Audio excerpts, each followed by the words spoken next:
Hello, everyone. I'm just going to take a moment to centre myself because this is my first public discussion. And actually looking and watching all of the other presentations over the past day or so, I do have to wonder whether I'm not in the right place. But never mind, you're my captive audience, and you're going to be welcomed to my world. Now, I often find that the place where I want to end up will be arrived at if I start out in a completely opposite direction. So as I was stitching together a few stories for this presentation, I also wondered, well, do I actually have to finish this? Do I have to complete? Do I have to find a destination to arrive at? Now, I should warn you, I'm going to stick to a very strict format for this presentation, and it goes something like this. There's the introduction, and this is where we are now. This is me talking about my talk. And then I'm going to move into a very long, meandering section where I'm going to attempt to stitch together a series of seemingly unrelated anecdotes, opinion, and conjecture. And then I'll eventually arrive at something which may be useful to the very few people who are left with me. Now, obviously, I do realize in being transparent about this process, the trust and the energy of the room has somewhat depleted. But fear not, because during that very long middle section, I'm going to refer to the title of my talk a number of times, and this will, of course, give the illusion of structure. Now, let's make a start. This is Silbury Hill. Silbury Hill can be found in the southwest of England, and it was constructed, we think, around 5,000 years ago. Now, its near neighbour, a much more famous Neolithic monument, Stonehenge, was built around 2,500 years ago, so it's far older. And Silbury Hill stands at around 30 meters high. It is the largest man-made Neolithic mound in Europe, and we have absolutely no idea what it was for. There is no archaeology around the site. There's nothing within the mound itself. It aligns with no other objects on the horizon or in the near landscape. We literally have no idea what it was for, what its purpose was, or indeed if it was ever completed. Perhaps there were going to be other mounds to build up a series of shapes. We have no idea. We do know one thing, though, that this was created by the hands and using rough tools by thousands of people 5,000 years ago who had benefited from a cognitive revolution. These, our ancestors, had a cognitive revolution. Now, there's been 3 revolutions in our species. There's a cognitive one, and then there's the agricultural revolution, which allowed us to settle into cities and also divide labor into the landowners and the workers. And then further on than that, there's the industrial revolution, which also broadened the gap between the wealthy and the workers, and of course introduced a series of technological advancements which will eventually lead to our demise. But let's return to the cognitive revolution, which happened around about 70,000 years after Homo sapiens first evolved. And then, before then, we were very much a mid-table in the food chain. But a biological change allowed us to rise to the very, very top and, of course, dominate the planet. And that change was the ability to tell fiction. Because if we are able to communicate with large groups of people, to gain consensus, to collaborate with many different individuals, we have to be able to tell effective and compelling stories. We have to be able to lie. Somebody 5,000 years ago, standing in a field in southwest England, told the most incredible story that it meant that thousands of people would spend decades building this mound. Now, this is an 18th century engraving of Silbury Hill, and I leave it there because to give you some sense of the scale, and I've used a horse and rider, of course, because why not? And Britain, a proud protector of its national heritage, has obviously thought how best to preserve this site, but also give some sort of access to people who can also gaze in wonder at it. And they did this by placing the main road to London as close as they possibly could to this wonderful site.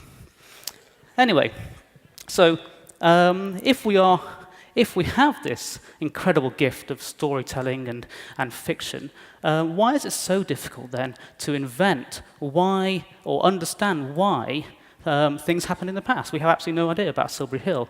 We find it very difficult to understand the past through the lens of the present. Well, can we also then start to use our foresight and start to think about the future? Well, humans aren't very good at foresight. If you ask somebody what next, what will come next in the next 50 years, the next 100 years, the next 1,000 years, it's very, very difficult to actually get a good understanding of what could the human race be doing then. And why is that? Well, partly it's because of our inability to understand anything that beyond of what we actually already know. But a repetitive questioning technique is actually very, very useful, and it reminds me of Sakiji Toyoda's 5 questions of why. Now, Toyoda was the founder of the Toyota Corporation, and in the 1920s he developed a series of questioning techniques to understand any failure in his engineering plant, because it's always processes that fail and not people. So if you ask the same question a number of times, you will eventually uncover the layers of truth. Now, slight aside there. So if we're unable to determine very easily what will happen in the future, as we are to interpret the past, we can still desire or expect change to happen. And Robert Boyle, who is, or was rather, a 17th century scientist, member of the Royal Society, is very famous for writing down a list of desired advancements in science that he knew that he wasn't going to achieve, but wanted future generations to look into. This was Boyle's wish list, and it contains the standard, as you'd expect, the prolongation of life, where we're all living much longer, we've got better healthcare. The idea of flight, powered flight, is in the list, as well as the ability to walk underwater. But Boyle's list is famous for being 24 items long. Actually, towards the end of the list, he starts to lose his way a little bit and introduces ideas such as varnishes that are perfumable by rubbing, which is, I think, scratch and sniff. But anyway, Boyle's list is very famous for being 24 items long, but not complete. 21 are achieved, 3 remain. So if you want to work on these and make a long-dead scientist very happily, you can work on these 3. The first is the ability to cure wounds at a distance, so some form of Star Trek device there. The other one is the transmutation of metals. That's the old lead into gold alchemy. And finally, a universal liquid solvent, so a liquid that will dissolve any material. And as I say these words, I do realize that there's a very fine line from good, purposeful science and evil, mad science. And I think Robert Boyle's got a foot in both camps. I think he lost his way. But anyway, even when technology, it seems, is on the near horizon, we're still unable to understand the correct sort of form that it's going to shape, the actual product it's going to shape. So in the 19th century, when powered flight was understandable that it's going to arrive very soon, designers and inventors were still using the locomotion and anatomy of birds to build their prototype machines. Now, a slight detour here, get used to it, is that when we often talk about foresight or predicting the future, some bright spark always mentions George Orwell's 1984, because, of course, of the invention of Big Brother and its lucid parallel of today's state surveillance. But I think that the invention of Big Brother, as frightening as it is, isn't the most compelling part of 1984, because in 1984, the majority of people, the proletariat, the proles, aren't deemed worthy of close scrutiny or surveillance by the state, because they are kept sedated. They're kept sedated by a constant stream of cheap alcohol, sport, gambling, and pornography. Now, I do realize that's most of your internet that you like, isn't it? Right? And coming from Amsterdam, that's a fact known very, very clearly to myself. But anyway, let's not dwell on the negative side of the sort of foresight and looking to the future. Let's think about the positive ambition. Let's talk about Richard Buckminster Fuller. Now, Buckminster Fuller devoted his life to making the world work for humanity. He was a design polymath. He worked across different fields, and he didn't limit himself, therefore, to architecture, but he also thought about transportation as well, education, and many other things. And he called himself an anticipatory design scientist. And I think that's one of the finest job titles you could ever aspire to. I want on my name badge, anticipatory design scientist, happy to help. So, Buckminster Fuller, brilliant as he is, built a series of modular buildings that could arrive by truck, and this is for the housing crisis after the Second World War. These were mostly prefabricated. His design has no prior art whatsoever. So this is the car that he designed. It bears no resemblance to anything else that was on the road at that time. He's most famous, of course, for the geodesic domes. But my favorite of his work is this. This is the 4D tower. And the 4D tower was a prefabricated tower block. So it could arrive at a place. It involved a completely new material set. It included the engineering, the plumbing, the electrics. And Buckminster Fuller thought that these were best transported by airship. So the airship would come along and then just drop the installed tower and then drive off to make another delivery. Now, much of his work wasn't actually completed. This is just a sketch design work, but he's being incredibly provocative. He's being provocative and ambitious. He's attempting to push the future onto an unsuspecting populace and making them very, very excited of what could happen, what could change if they want to be more taking a greater stride or taking a greater leap.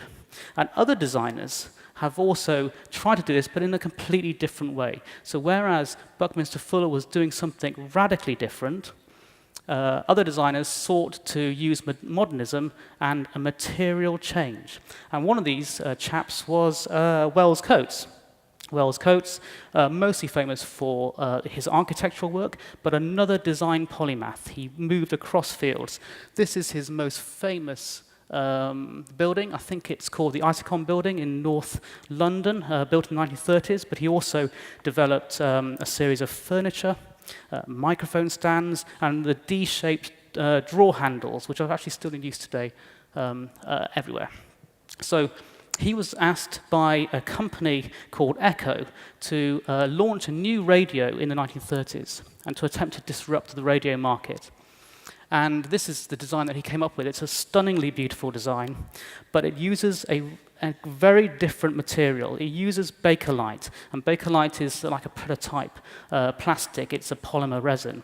And here, he's introducing a different shape and a different material. It's circular. This is very hard to do on a mass production scale in wood, but he's determined to actually say to people, this shape with this material is new.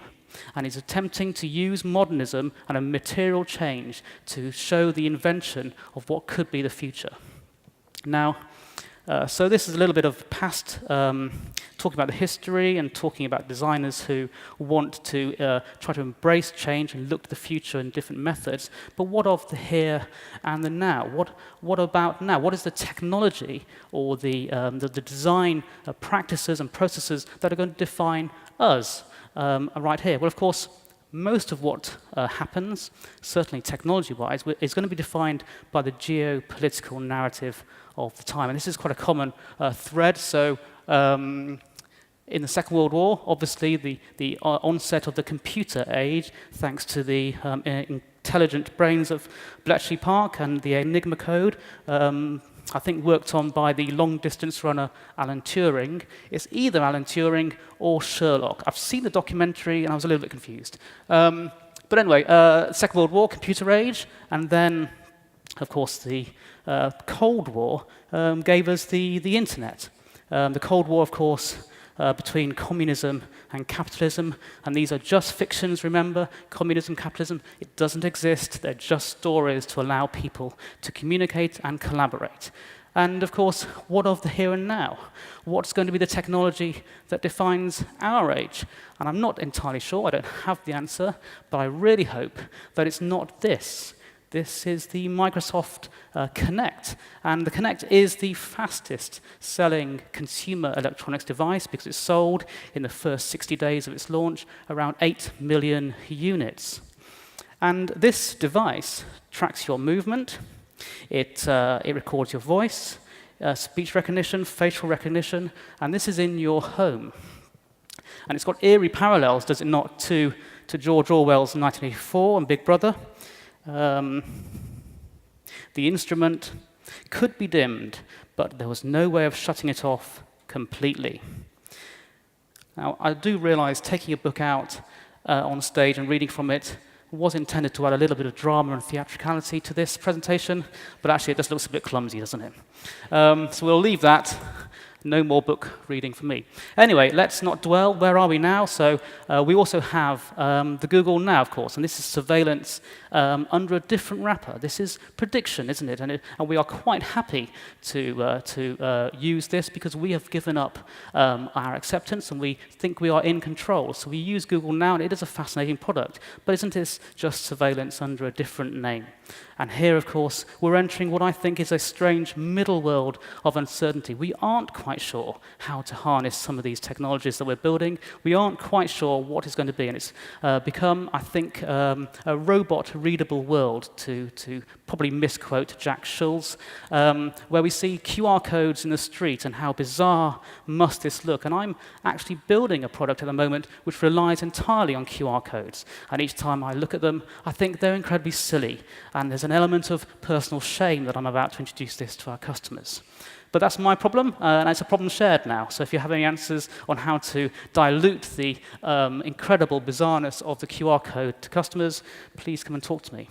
But what else? Well, we're entering this world where all we see are these glowing rectangles that we use, and these are becoming proxies for our own experience. This is how we are experiencing the world, through these devices. And I think we're all becoming migrants. We're becoming migrants of our own existence. Even now, as I speak to you, there's probably somebody or a few of you tapping away on your phones and devices. Free yourselves, my friends. Free yourselves, rise up, unchain yourself from the anchors of your attention. But we are seeing some good products, and this is hinted at by Chris Heathcote's quote, which I shall now dig around in my pocket and reveal. The world is going to get magical and strange, and people will be confused and fearful. Designers have to do what they do best, helping people to understand the world and the way they live in it, and make the tools that people can use to shape their own lives. So shades again of Buckminster Fuller, using tools to help shape their own lives. And we're seeing this, we're starting to see this now with some devices taking the data that we have and creating these good anchors of attention. So they're tangible products that are using and learning the behaviors that we sort of offer through our data and their use. We are seeing some brilliant products. One of my favorites is, of course, the Good Night lamp. These are a series of connected devices. The main hub, the home, and then various satellite homes can be given to other people. And the meaning of the light display is actually given by the owner. So a light switched on one device and then lights up the other one can mean completely different things. I'm coming home, I want to talk, I don't want to talk, etc. And for all the brilliant products, there are also some which I think start to celebrate the century of the self, this century of the self where we are wrapped up with consumer capitalism. And I want to share with you a little story where I started to think about this, because last year I was very lucky to be here in Rio. I was looking up at everybody's favorite 1930s concrete monolith of a Western idealized Middle Eastern prophet in South America. And that's not strange. It's not strange at all. That's completely normal.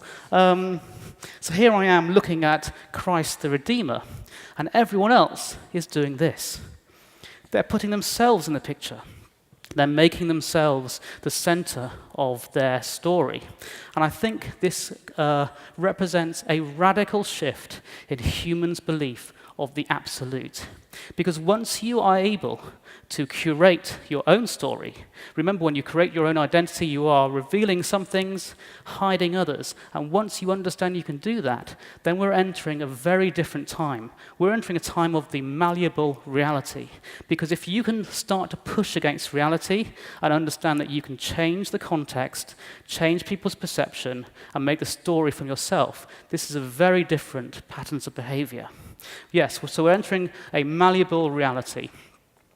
And you can also do this by changing your perspective on the use of any product, but also within the environment itself. And I want to share with you 2 stories today that I think illustrate that. The first is when I moved from Bath in the south of England.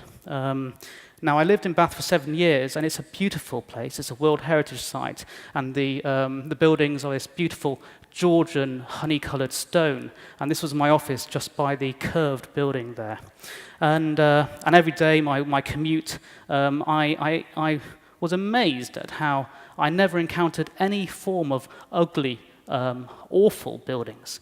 And the streets of Bath, of course, are filled with the wealthy, liberal elite who are burdened only by their sense of entitlement. And I moved from this delicate place, this wonderful English heritage, and I moved to Sheffield. Sheffield, of course, has been defined twice in its recent history. The first by the rise and the power and the might of the steel industry that gave the city its wealth and its workforce. And secondly, by the demise of that same industry by successive right-wing governments, leading to a city which is still struggling to reinvent itself. And I didn't understand where I should fit into this place, and I decided to actually move to the very outskirts of the city for a while. And I moved very close to a studio run by David Mellor. David Mellor is a British designer, primarily famous for his cutlery sets. But he's worked on many other products himself. And he has a cafe and a studio and a gallery and a shop. And one morning I went over to have a look at his cutlery, and it was phenomenally expensive, but beautifully designed. And whilst I was there, I came face to face with this. This is the 1965 LED modular traffic light system, and I came face to face with it here in the cafe.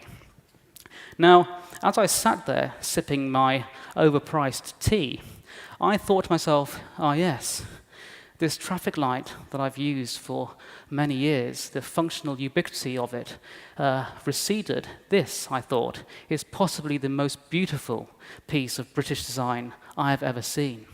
And I thought no longer of this awkward, ugly object. I thought instead of its brilliant design work, the protective coatings, the modularization of it so you can add the no right turn without any disruption to the light system. The lights themselves have a hinge on them to allow easy access to the bulbs. And I thought beyond that, I thought these are benevolent sentinels watching and guarding me as I go home, lighting my path home. Thank you, robots of the road. Thank you indeed. So my perception now of the humble traffic light has completely changed by the difference of experiencing that in a completely different environment.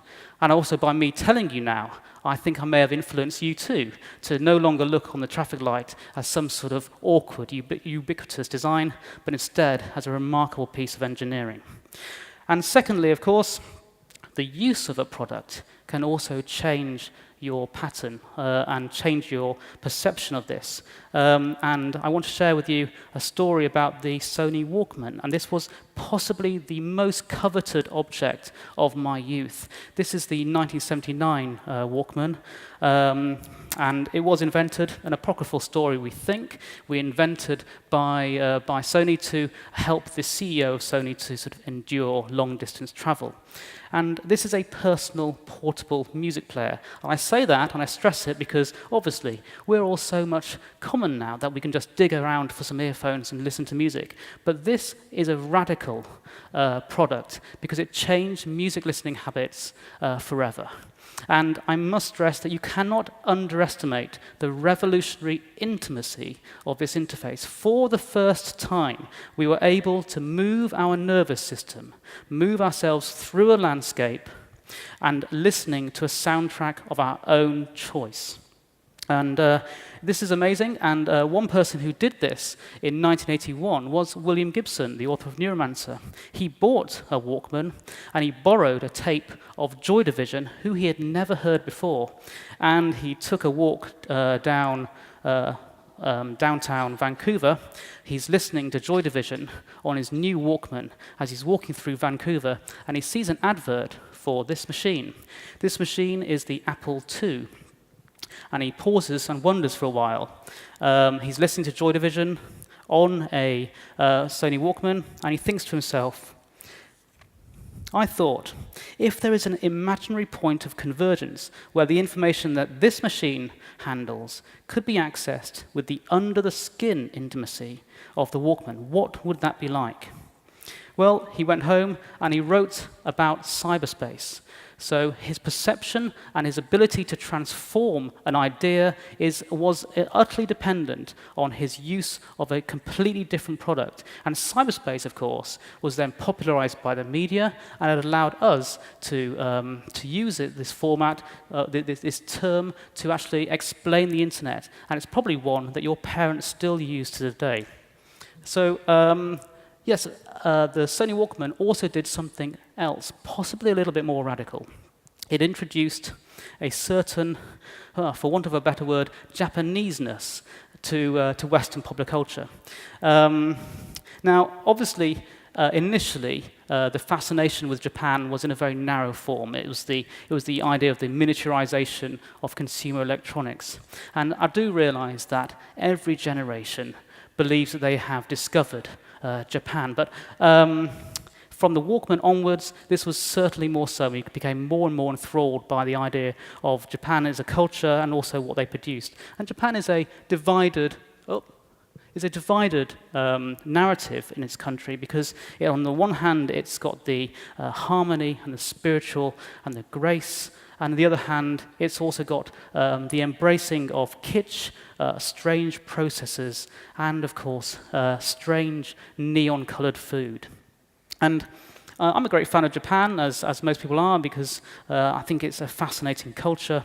And a few months ago, I was watching this film, Jiro Dreams of Sushi, and it had a profound effect on me. And I want to explain why, because I urge you all to watch this film.